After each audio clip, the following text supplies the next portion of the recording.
Greetings, friends. A few months ago, Elon Musk posted a photo of a scene from the movie Starship Troopers, where the brain bug has been defeated, and the guy who can read its mind and realizes what it's thinking, he declares to his companions that this monster is afraid, the beast is afraid, and everyone cheers. So that moment Elon Musk captured, and he put his caption, "The big government machine." So Elon Musk was feeding the idea that the bad guy, the monster from Starship Troopers, a movie which became very popular over the years. I don't know if it was so popular when it was released, but has become popular as a legitimately entertaining movie. I saw it when I was a kid. He's taking the messaging and feeding it to a right-wing angle against the state, against the establishment, at least, which is controlled by the left right now.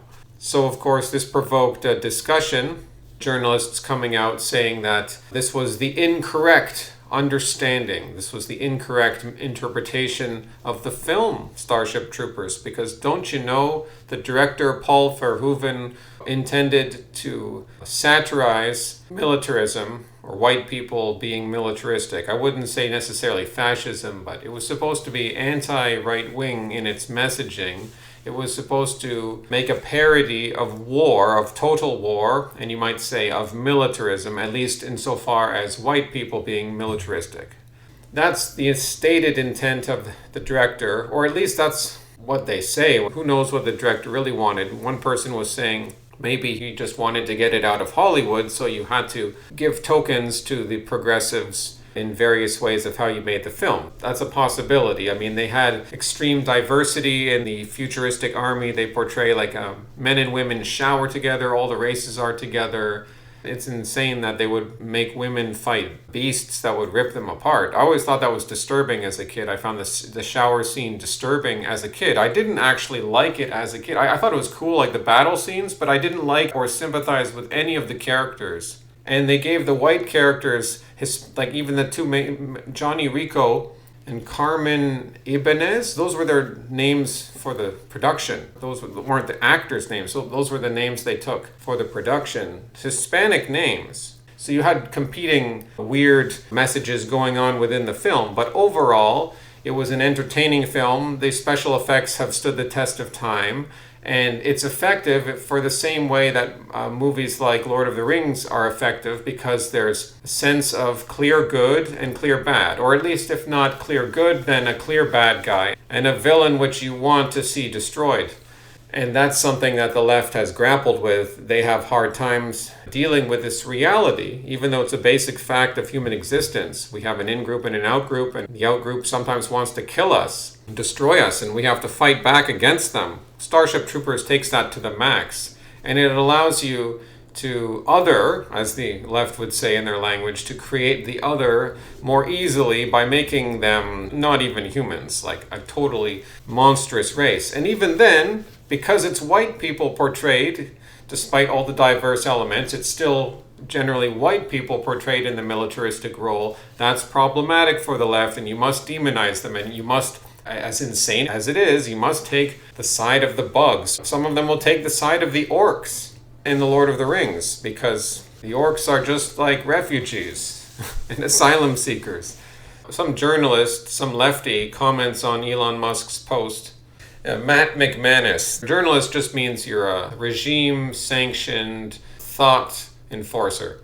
Commenting on this interpretation of the movie Starship Troopers, which Elon Musk is encouraging, he's saying that this is just insisting on not understanding the movie or willfully distorting the movie. To which another guy says that he'll never get tired of watching the libs cry about the fact that they can't make great art which does not inadvertently portray a reactionary message that can be excavated trivially. So what he's saying is the libs are upset because great art, or at least much of the good art that comes out there, A, cannot be made by them, and B, easily, inadvertently leads to right-wing messages because it engages with reality. It engages with the truth.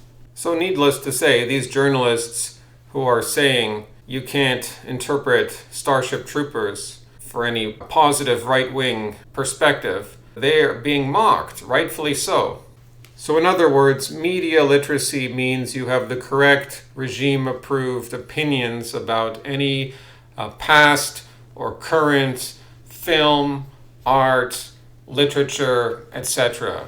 They get to tell you what to interpret. They get to tell you what the correct belief is about what any film means. Not whatever you took it to mean. No, you gotta listen to them, to the journalists, to the film critics, the ones who are at least in the mainstream.